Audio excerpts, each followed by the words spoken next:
Begin with the name of Allah who never goes against His promises. Hello and welcome dear students. हस्बे वादा types of a sentence according to the function की video लेकर मैं आपकी खिदमत में हाज़िर हुआ हूँ। पिछली वीडियो के अंदर हमने types of a sentence according to the structure study किया था और आज की इस वीडियो के अंदर हम types of a sentence according to the function को डिस्कस करने जा रहे हैं। डियर स्टूडेंट्स, एक सेंटेंस के अंदर स्पीकर की इंटेंशन या उसका एटीट्यूड उस सेंटेंस की वर्ब एक्सप्रेस करती है, जिसे ग्रामर की टर्म में मोड ऑफ द सेंटेंस कहते हैं। मैं एक सेंटेंस लिखता हूँ, जिम इज़ क्वाइट। इस सेंटेंस को पढ़ने के बाद हमें पता चलता है कि जो स्पीकर है उसने इस बात को नोट किया कि जिम जो है वो ख़ामोश है, और यहाँ पर वो एक इन्फॉर्मेशन दे रहा है और वो इस बात को स्टेट कर रहा है कि जिम जो है वो साइलेंट है। और अगर एक और फ़िक्रा लिखा जाए, जिम इज़ नॉट क्वाइट, इस फिक्रे के अंदर स्पीकर ने उसी स्टेटमेंट को डिनाई किया है कि जिम जो है वो खामोश नहीं है, और स्पीकर ने दोबारा इज़ जिम क्वाइट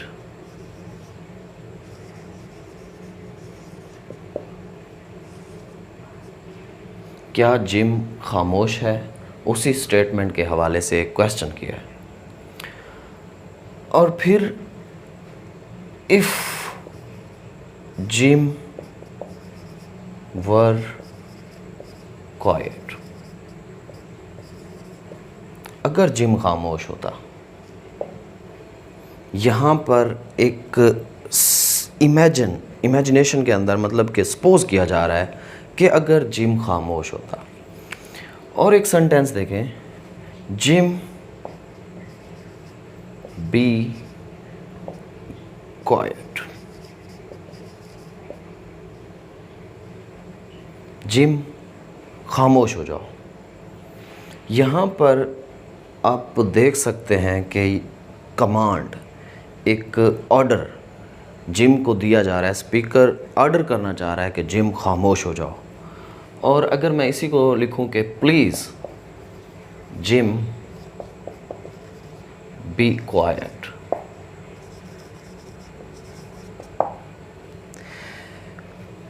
मेहरबानी करके जिम खामोश हो जाओ।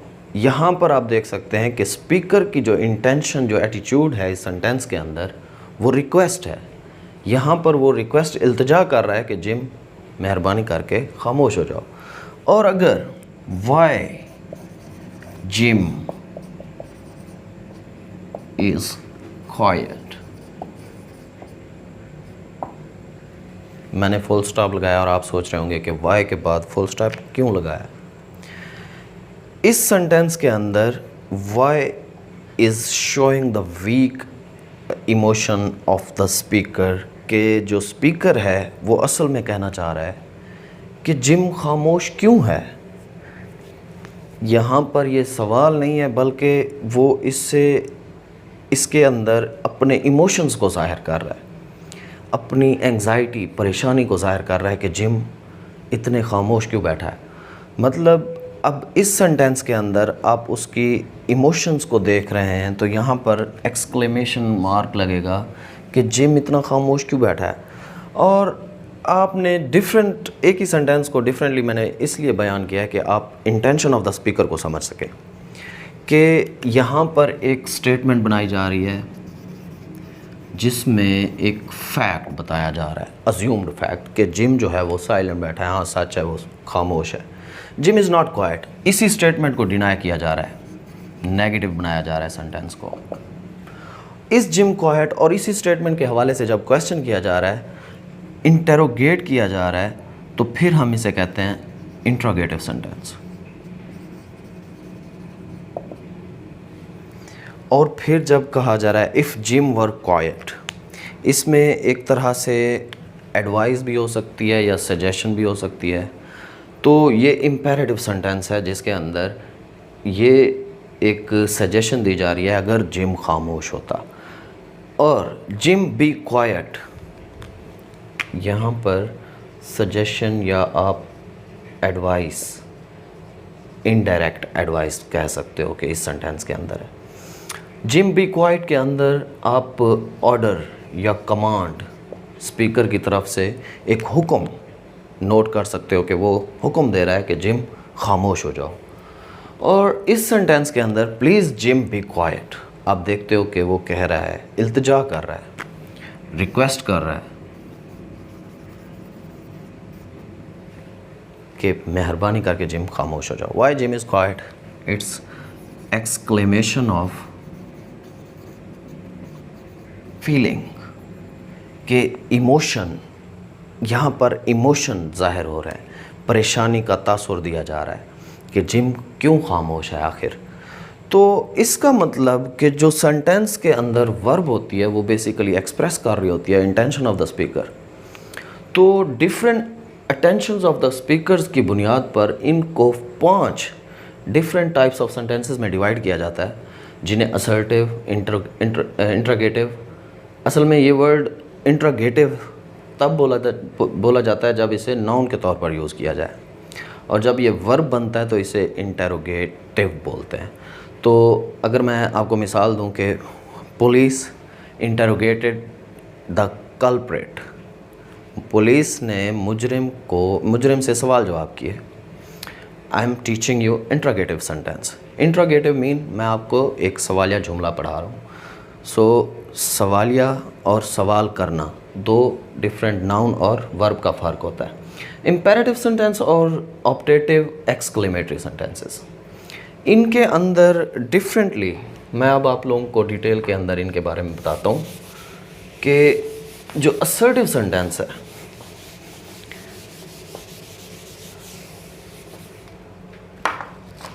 बाज़ दफ़ा स्टूडेंट कहते हैं कि असर्टिव सेंटेंस जो है वो पॉजिटिव सेंटेंस, वो पॉजिटिव या नेगेटिव इन तमाम जुमलों के अंदर हो सकता है। ये उनकी टाइप्स नहीं होंगी, फंक्शन के लिहाज से टाइप्स नहीं होंगी, बल्कि डिनायल जिसे आप कहते हो कि उसका इनकार किया जा रहा है।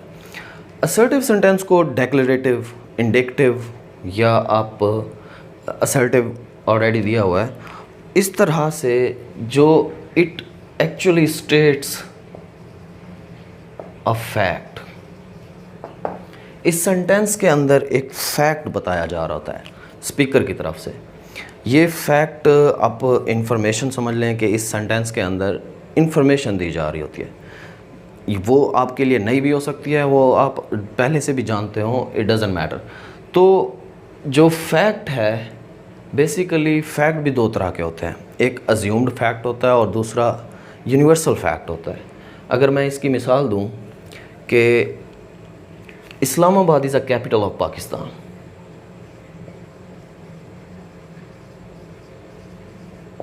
Is a capital of Pakistan,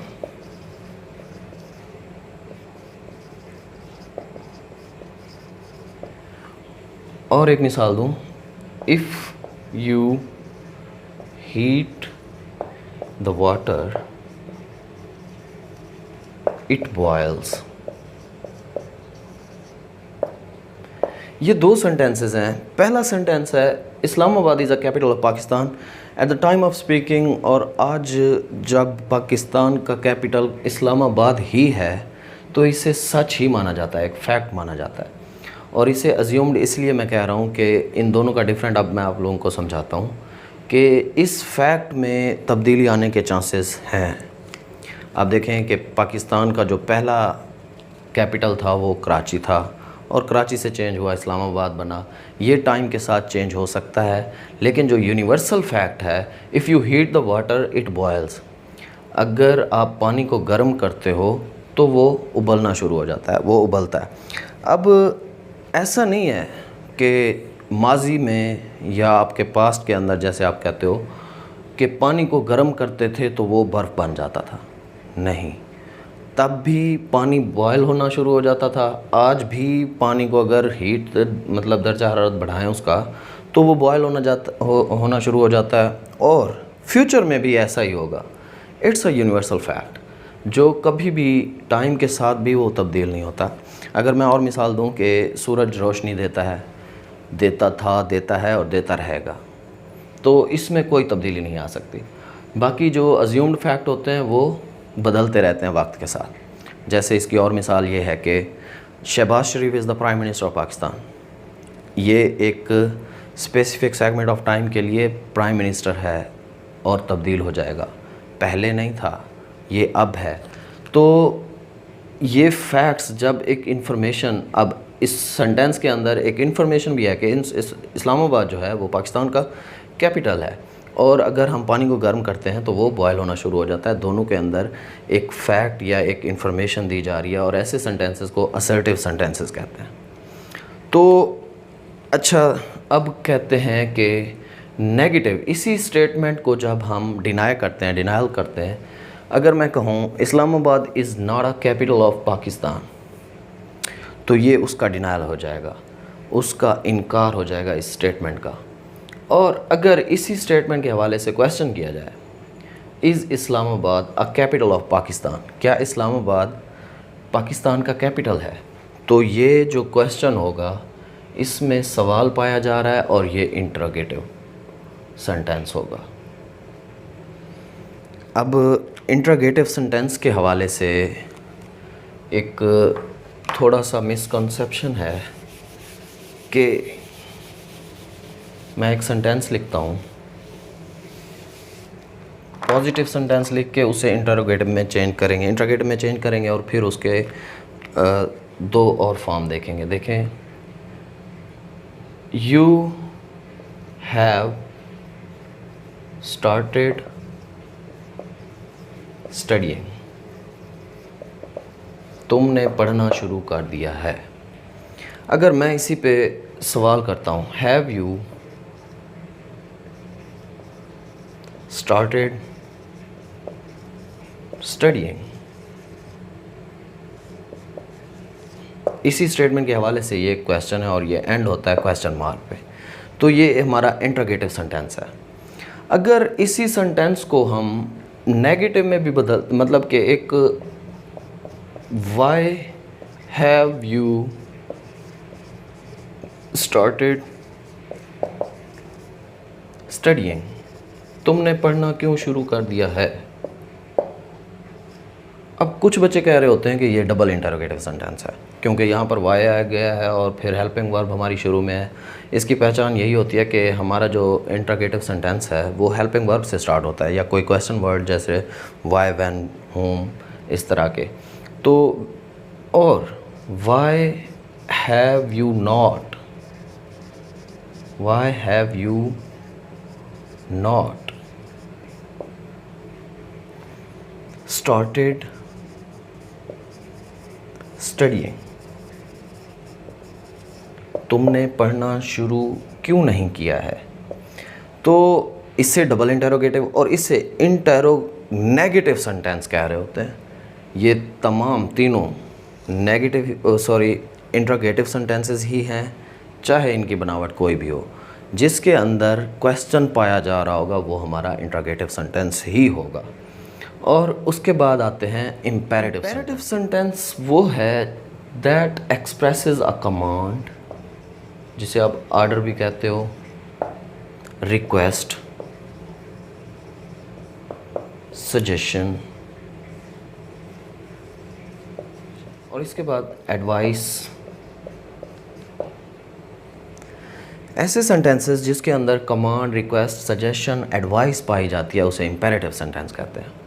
और ये सेंटेंसेस वर्ब से स्टार्ट होते हैं और फुल स्टॉप पे एंड होते हैं। जैसा कि मैं अगर कहूँ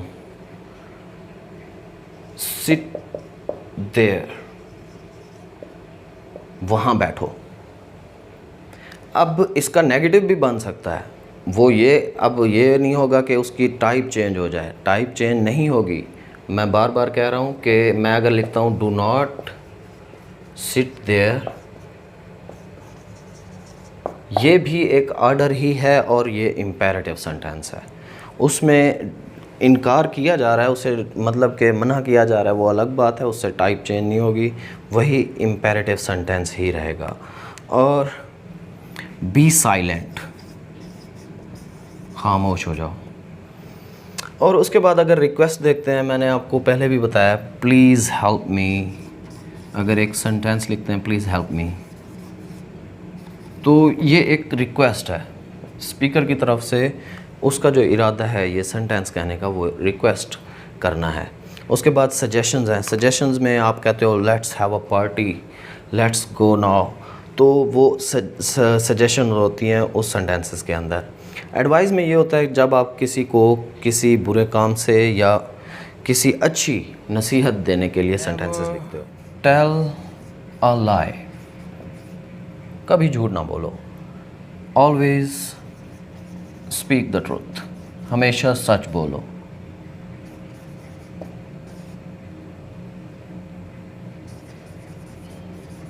इन दोनों सेंटेंसेस के अंदर सजेशन पाई जा रही है। In all two sentences that expresses a command, request, suggestion और advice, these are termed as imperative sentences. और इसके बाद आता है ऑप्टेटिव सेंटेंसेस। ऑप्टेटिव सेंटेंसेस के अंदर हम कर्स या प्रेयर, बद्दुआ या दुआ, ऐसे जुमले जो बद्दुआ या दुआ को एक्सप्रेस करते हों, वो हमारे ऑप्टेटिव सेंटेंसेस होते हैं। अब आपने सुना होगा कि may you not fail in the exam, ये एक दुआ ही है कि अल्लाह करे आप एग्ज़ाम में फ़ेल ना हो। May you not fail in the exam, may you not fail in exam, may you live long, may you stand first in the class. तो इस तरह के जो जुमले हैं वो क्या हैं, वो हमारे ऑप्टेटिव सेंटेंस हैं जिसमें कोई एक दुआ की जा रही हो, या कर्स बद्दुआ होती है जिसमें आप किसी को बद्दुआ देते हैं। जैसा कि एक सेंटेंस है, अगर हम इसी को उलट कर देते हैं, may you fail in the exam, अल्लाह करे तुम फेल हो जाओ, तो ये हमारा कर्स होगा, किसी के लिए बद्दुआ। तो उसके बाद आते हैं एक्सक्लेमेटरी सेंटेंसेस के अंदर। एक्सक्लेमेटरी सेंटेंसेस जो हैं, इसके अंदर स्पीकर के इमोशंस पाए जाते हैं, स्ट्रॉन्ग और वीक इमोशंस। तो इस तरह के इमोशंस में हमारा लव, हमारी एंगर, फ्रस्ट्रेशन, जॉय, हैप्पीनेस, सारो, ये तमाम चीज़ें हमारे स्पीकर की एक्सप्रेशंस होती हैं जो सेंटेंसेस के अंदर पाई जाती हैं। अब एक सेंटेंस है, अगर मैं कहता हूँ कि you were meant to be here, you were meant to be here yesterday.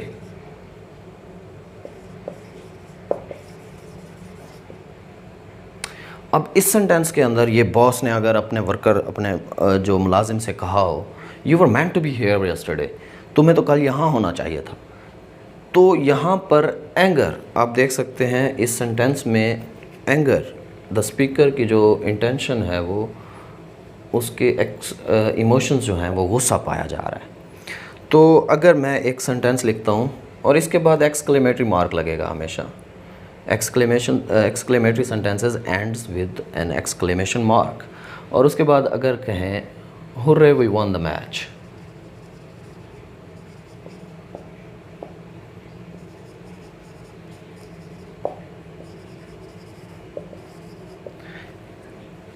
Hurray एक जॉय को ज़ाहिर करने के लिए वर्ड यूज़ होता है कि हम मैच जीत गए, तो यहाँ खुशी का इजहार हो रहा है, हैप्पीनेस का। Alas his father died in an accident, उसके फादर जो है, अफसोस के उसके बाप, उसका अबू एक्सीडेंट में मर गया, तो उसके अंदर गम का इजहार पाया जा रहा है। तो अब ऐसे सेंटेंसेस जिसके अंदर इमोशन ऑफ द स्पीकर, उसके स्ट्रॉन्ग और वीक इमोशंस जो पाए जाते हैं, उसमें joy, happiness, I already told you the emotions of the speaker, तो वो एक्सक्लेमेटरी सेंटेंसेस कहलाते हैं। So we have discussed all these 5 types of a sentences according to the function तो इसके बाद हम मोड ऑफ़ द सेंटेंस एक next video के अंदर डिस्कस करेंगे, जो मैंने आप लोगों को बताया। वैसे इंटेंशन ऑफ द स्पीकर जो है इसे मोड ऑफ़ द स्पीकर कहते हैं, और मोड 3 तरह के होते हैं, इंडिकेटिव, इम्पेरेटिव और सब्जंक्टिव। इसी को फर्दर डिवाइड किया जाता है और सेंटेंस की टाइप्स बनाई जाती हैं। सो तब तक के लिए इजाज़त, अल्लाह हाफ़िज़।